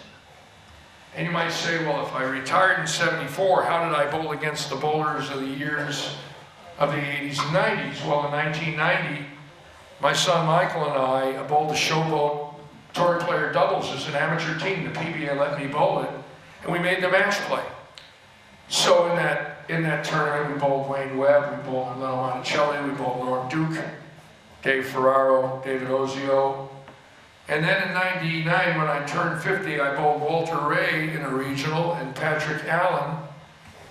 And all of a sudden it dawned on me that I bowled Carter, Lillard, and Weber from the 50s, and Carter and Weber and Hardwick, and Zahn and Stefanich and Strampy, and Davis in the 60s, and Johnson and Roth and Anthony in the 70s, and then Wayne Webb in the 80s, and then all the bowlers of the year in 2003. So even though I'm not well known for my bowling, in the true sense, to say you could bowl 50 straight bowler of the years in PBA competition or in the USBC Classic Team Roll-Off, which we had from 61 to 78, 80 pro teams bowled with 5 men on a team. The top 6 made the roll-off. So we bowled games 10, 11, and 12 instead of bowling 9 games. Well, my 70 team was first, my 71 team was second, 72 we were first, 73 we were second, and in those roll-offs were Lillard and Carter. So I bowled against them for USBC Eagles, which I think is a major in most of our minds. If you go in one of those, it's an unbelievable honor for life. But this sport has given me everything a young, poor, lonely kid from a divorced family could ever want. I didn't have any brothers or sisters. We weren't born into wealth. I lived with my mother. We were poor. Next thing I knew, I could make a living. Next thing I knew, I was a PBA champion, and I worked for the tour for another 22 years. I spent 30 years on the road, 880 PBA events, 400 live telecasts. And my meritorious service honor with the PBA, I'm in there with Chris Schenkel and Eddie Elias, who founded the PBA. Chuck Fasano, the greatest bowling writer that ever lived. Dick Evans, the great coach and bowling writer, John Jowdy. And to this day, I'm the only PBA champion in the PBA Hall of Fame in the meritorious service category, which I hope sooner or later another champion gets that honor. But just blessed by God. Cancer survivor. Thought I was dying in 2010. Suffered emotionally, mentally. Thought it was time to check out, and I beat it. And in 2015, I went to work in Morgantown, and I worked for the finest proprietor in the world, Steve and Jerry Lorenz. They've been in business 50 years, and they've given me a life again that I can be productive and proud of, where I work with the public and keep our sport alive any way I can. I'm old-fashioned. I don't believe our sport should change and become bumpers, ramps, birthday parties, and corporate parties. I believe there's room for both. I believe there's room for leagues, tournaments, league play, promotion, junior programs, coaching, teaching, drilling balls, and helping anyone I can before they quit. So, Josh wanted me to ask you if you want to ask any questions. Anybody want to know any scandalous things or anything like that? I could tell you a lot. Anybody want to ask me something? Go ahead. Please, somebody, raise your hand. Come on. Go ahead. Who was the fussiest person?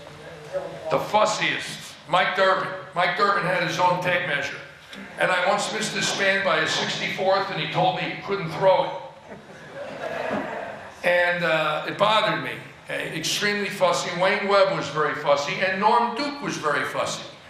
Norm Duke once told me I missed his oval by a 64th of an inch, and he told me he would not accept the ball, and he threw it at me. But he needed so much area, he missed. Poor little devil. I saw him bowl in 1980 at the Forum Bowl in Dallas when he was 16. And they called me over and said, Litchie, watch this kid. The backswing was up to here. He was 110 pounds. He was swinging the fifth arrow with a Columbia Blue Dot, which was like 95 hardness. It was made out of granite. Hooking the fifth arrow on wood at the Forum, shooting 240s with this little intense face with big ears and long hair. And would bowl anyone in Dallas for anything. He would walk in and say, pick your pair. Very fussy. He also sponsored me on the senior tour in 99 and 2000. We're best of friends. I was working at Kegel, and I was practicing for when I turned 50 to go bowl at the Showboat. And he said, you need a sponsor? I said, well, I don't want to give 50% away. He said, well, I'll give you more than that. I said, what will you get? He says, how's 75-25? And I'll put 10,000 in your checking account. I said, sold. So he sponsored me for 2 years. I lost a little money, not much, but at the end of the 2000 season and halfway through 2001, I decided to open some pro shops up in Cape Coral and went back into business. My bowling dream was finally over. Any other questions? Best John or send a story. What's that? Best John or send a story. I'll tell you a story with John and Sue that was unbelievable. We're at the 2001 Senior Masters in Reno, and the Sands Regency is the headquarters for all of us. They're giving the seniors a rate, and they're predicting a big field, 200 to 300 bowlers. So I'm sitting in the casino one night, and there's John, and there's Sue, and there's an open slot machine, and it's megabucks. Now, if any of you have ever been to Vegas, megabucks means that every slot machine is tied in through the state. And the pool goes into a general pool. So if you're in a slot machine playing in Reno or Tonopah or Las Vegas, it's going into a megabuck pool. A megabuck is 32 million. And it's $3 silver or $3 chips to play. So I sit down next to John, and Stuart says, hey John, I hit. I'm going to give you $5 million. He says, Litch, if I hit, I'm going to give you $5 million. So now I know I got a chance. So we're playing for a while, and Sue's in the middle, and it goes megabuck, and it misses being dead on the line by 1/4 of an inch, and we're waiting for the bells to ring, and nothing's happening. And we didn't win, but the third line missed by 1/4 of an inch, 32 million. So every time I would see him, we would talk about that. And of course, you know, when he came out in 89, 90, after carrying a mailbag for 35 years, he was strong as an ox, and he was immediately a factor. He had a huge hand, he didn't use grips, he had a long span, rounded finger holes, low swing, very powerful, low to the lane, and he started to dominate, you know, immediately against Gene Stubbs and Dave Sutar, and Gary Dickinson, and Don Johnson, who were the greatest stars of the early 90s, John Handegard, Dick Weber, on the senior tour. But John was great, and when I saw his picture over there on that wall, what a beautiful, beautiful tribute that is to the Hall of Famers, the men and women. I mean, really wonderful. And when I saw John, I thought of him, and God bless him. Anyone else? Questions? Yes, sir. Story about Mike Machuga?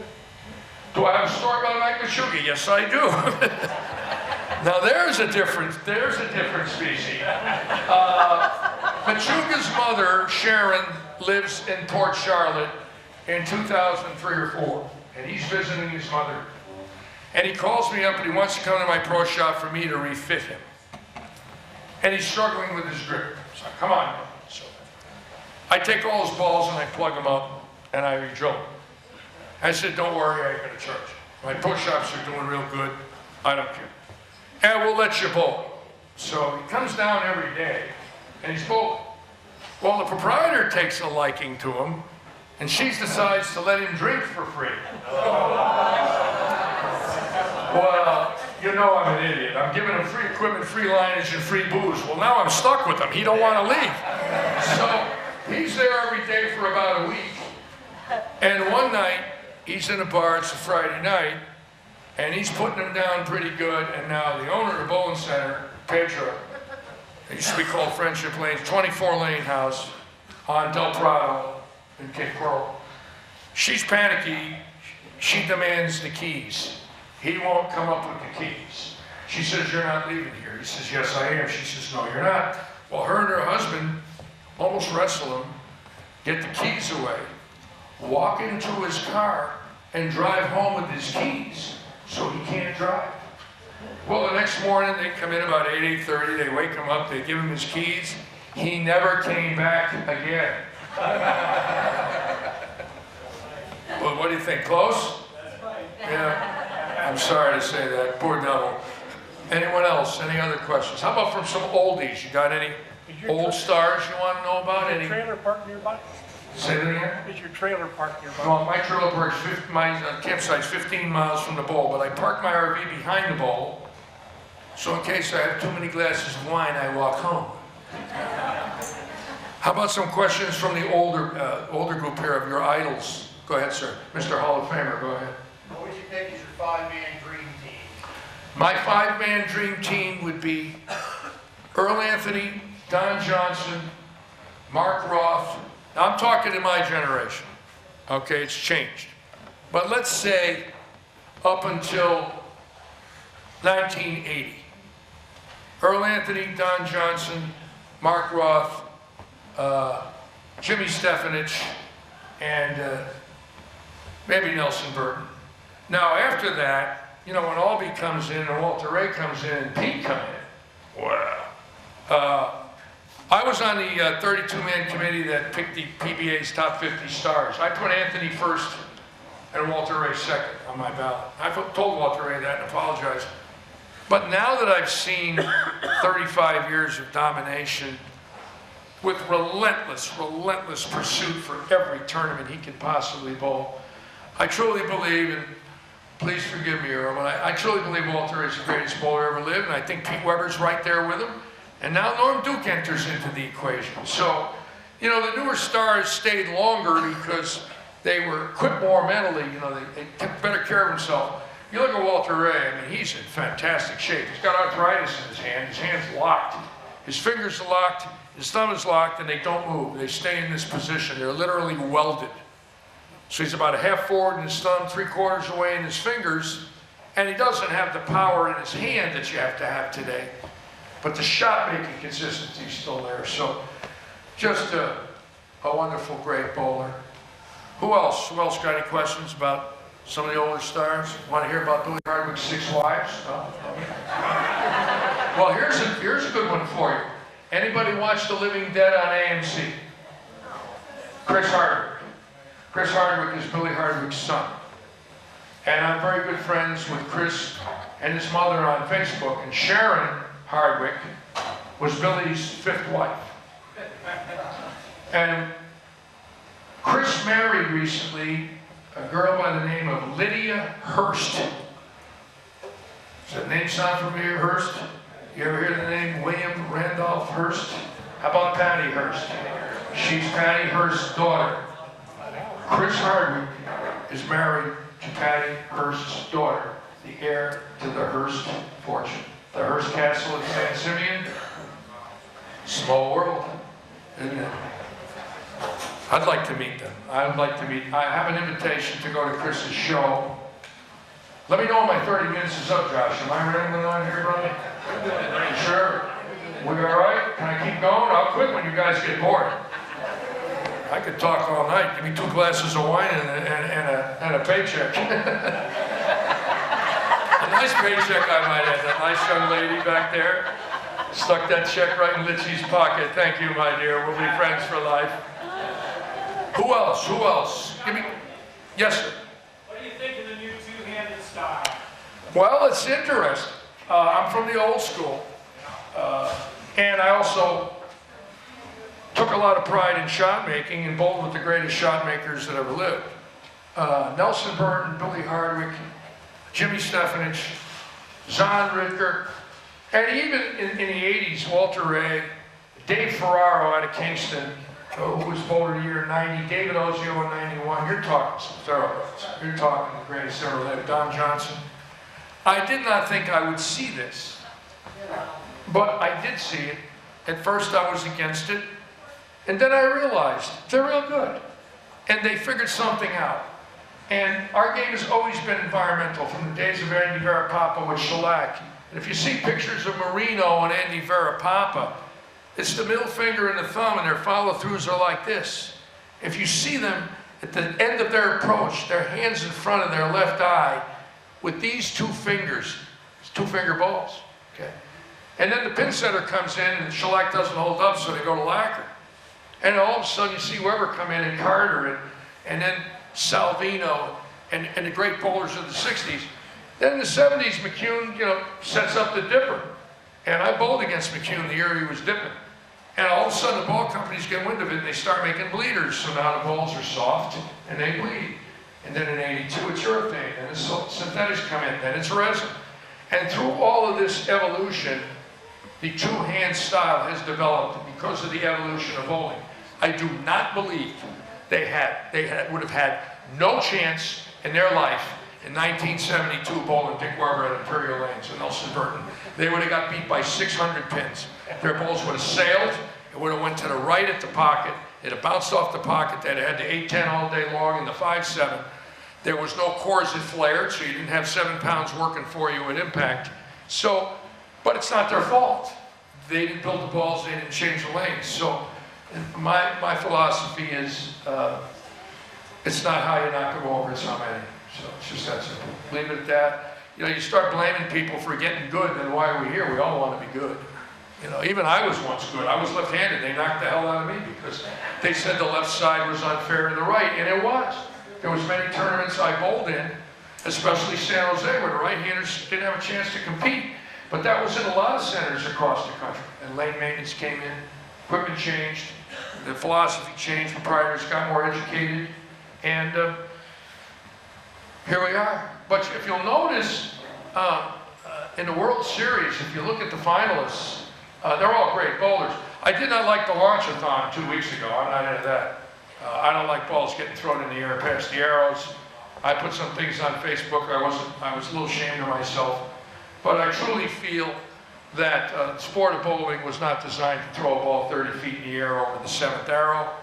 And I think that's demeaning to our sport, and I think most of us realize it is. Some miscalculation, it was just an unfortunate condition. And we hope we don't see that again. There's plenty of ways to bowl without throwing the ball halfway down the lane in the air. And that's dangerous. If the amateurs start doing it locally, and we walk into a bowling center, we see people launching the 7th arrow with house balls, that's not going to cut it. Anyone else? Yes, yes, sir. My funniest bowling story? Well, there's several. I really have to think, but I had stories happen that were from another world. I'll tell you one quick one. It's crazy. In 1989, the PBA Tours Bowling in Fresno at Cedar Lane's summer tour stop, the Holiday Inn was the tour headquarter hotel by the airport, and they were having a wet t-shirt contest. So all the pros go to the wet t-shirt contest, and I'm there with Joe Berardi. And we're all dressed up. They make me a judge. So I'm a judge. I was blah, blah, blah. All right. We leave, we're going to go to have breakfast at Denny's. It's a 3-lane road, and the left arrow lane, the light goes on, but you got to be in the left lane. But I wasn't because I didn't know where Denny's was. So I took the left from the middle lane, and lo and behold, Fresno County Police stopped me, breathalyzed me, and put me in jail. Now I'm handcuffed, I go to the Fresno County Jail, and I'm all dressed up. I got a lot of gold on, some nice John Jowdy Texas boots, and I look real good. I still had hair. And I go into this holding cell, and this is not ethnic. There's 3 blacks 8 Hispanics, and a Connecticut Jew, all in the same cell, me. And I look at the floor, and 3 of them are on the floor, and they're out. And I look around and say, I'm going to die tonight. There's no... And all of a sudden I hear, "Hey, Litchie, what are you doing here?" And I turn around, and it's PBA member Steve Hardy from Boston, and he's on the floor with his legs folding, wearing a Lamone shirt and a Red Sox hat. And I says, "Hardy, what are you doing here?" He says, "Litchie, I got in a fight at the bowling alley, and I kicked a California highway patrolman between his legs."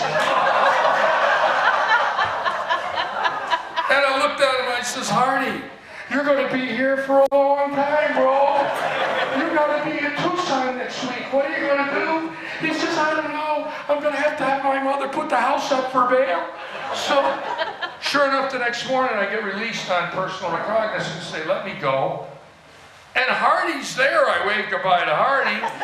And he don't show up in Tucson. Well, we hear he's still in jail, and they're holding him on a $100,000 bond, and the parents have to put the house up. So finally the parents put the house up. Now the next tournament's the Showboat Touring Player Doubles. And lo and behold, he's going with Pennsylvania, Andy Nyer. So if any of you know Andy Nyer from Hilton, he'll verify this. Lo and behold, they make TV. And Hardy finishes 3rd, and he makes $10,000. And he told me he had to send a check to his lawyer. He had to go back to court 2-3 times. But can you imagine being at that time from Suffield, Connecticut, and he's from New Hampshire, and you're 3,000 miles from home at 2 a.m. in a cell block in Fresno, and there you are, a Red Sox fan and a Yankee fan. With the other 11 people. And by the way, when they woke up, we were telling them about balls and weight blocks. We had a very nice conversation. I'm dead serious. I can't make this up. There were many, many others. Some, I don't know if I could say there's some youth in here, but so many funny things. The craziest thing I ever saw was the 1980 Showboat Touring Player Doubles, where Holman's bowling with Roth against Pico Chur and Tommy Hudson, and Holman needs a strike, makes a bad shot, and kicks his leg, but he hits the foul light. We're on ABC Sports, and the foul light goes down the lane. And it's laying around a 4th arrow with lights and circuit boards and wires. And we're live with Burton and Schenkel, and I'm player service director, and I work those shows, so I had to go out on lanes and wipe them off and clean the foul light off and clean the lanes off. And then Holman got suspended for 6 months for kicking the foul light. And there was one last one. It's the craziest one, I think. 77, we're bowling at Buckeye Lanes in Cleveland, and it's 10 below all week in February, and the next stop's New Orleans, Expressway Lanes in Gretna, and I gotta get out of Cleveland.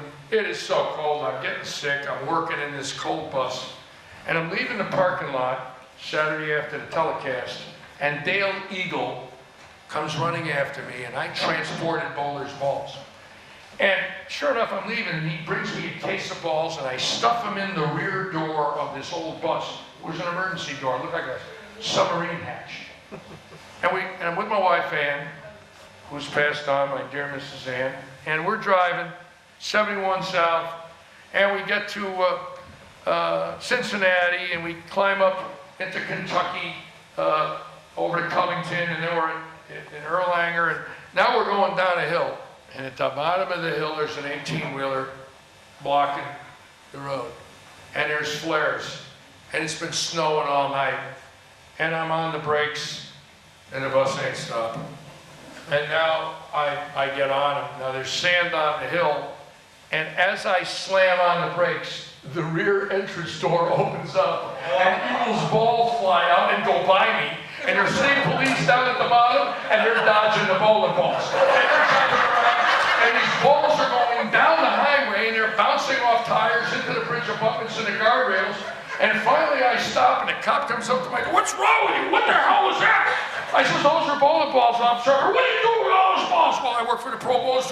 "Jesus, what the hell's wrong with you? Get the hell out of here." I said, "Well, you gotta let me stop and get the balls." "Well, get on the other side of the bridge and walk back." So I get on the other side of the bridge, and I walk back. And they're LT-48s and yellow dots, which back at that time were the greatest balls in bowling. Well, I realized they were Eagles, so all I could do is put them back in the bus, and I put him in the locker room when we got to Gretna, and he came to practice the next day, and there was all his balls that had 1.5 miles on them down I-60. Litchie, what'd you do to my balls? I says, I'm sorry, bro, they came out the door. Besides you $8 for transport, get it out. I swear to you, you can't make this up. One last one, and I'm gonna go. It's 1974, my first year. I'm towing a trailer. I'm with Timmy Harahan, great bowler, finished second in the tournament champions to Durban in '72. My wife Ann and my boy Michael. And we're coming down to Lake Shasta. If you've ever been on I-5 in Northern California, you're going downhill till you get into Sacramento. It's downhill. And I got to Winnebago. It's my first year with Player Services, and I got a trailer. And I carried all the bowlers' shirts. And every bowler had a shirt bag. And it would say Davis on it. And his shirts would be in his bag. Put Traglia, his shirts would be in his bag. And Sutar and Johnson. Well, the trailer was so loaded, I laid the shirts down on top of the wheel wells in their bags. But the trailer was so loaded that as I drove the Springs weekend, and the tires started to rub the top of the wheel wells, and finally you wore holes through them and sucked the shirt bags out onto Route 5. Well, I'm looking at my rearview mirrors, and I'm driving downhill, and I looked in the mirror, and I says to Harahan, and I looked in the driver's seat, I says, Timmy, there's a whole bunch of colored rags back there on the highway. I says, it's the bowling shirts, no way. So I stop, I run up the highway. Well, the bag that got it the worst was the S bag, Sutar, Soper, and Straub. There was 20, and it wore perfectly where the tire burned through the middle of every shirt it was wearing on the tires at 60. So all I could do when we got to San Jose is I put them back in the bag and I hung them in the locker room. And these guys come in practice session morning and they spread the shirts apart. There's all their shirts burned, all looking like paper dolls, burned exactly the same way. Well, Hardwick was the Munsingware rep, and Hardwick said, Litchie, I'll help you with the shirts. The next week, Munsingware sent, I don't know, 40, 50 lettered shirts over embroidered with the Munsingware penguin on them. Hardwick was the rep. Hardwick saving a fortune. But anyways, I got a lot more, but I'm sure you're probably going to get out of here. Let me say this, you people are wonderful, and thank you so much for allowing me to be with your bowling association this evening, and to all the inductees and Hall of Famers and staff, USBC people, proprietors. I love all of you. If you ever come to Morgantown, I'm there, come look me up. We have a very nice facility there right by the health center. 4 restaurants, it's a jumping place, and again, thank you so much for allowing me to be here. Thank you.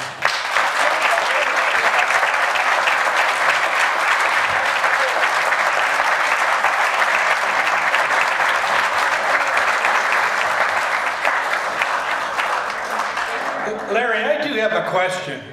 Are you a servant? Do you have a photographic memory? Okay, my God, your memory's phenomenal. Remember every shower drain where my hair came out. We'll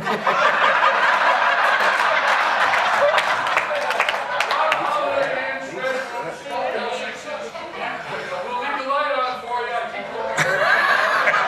I applaud your memory. My Lord.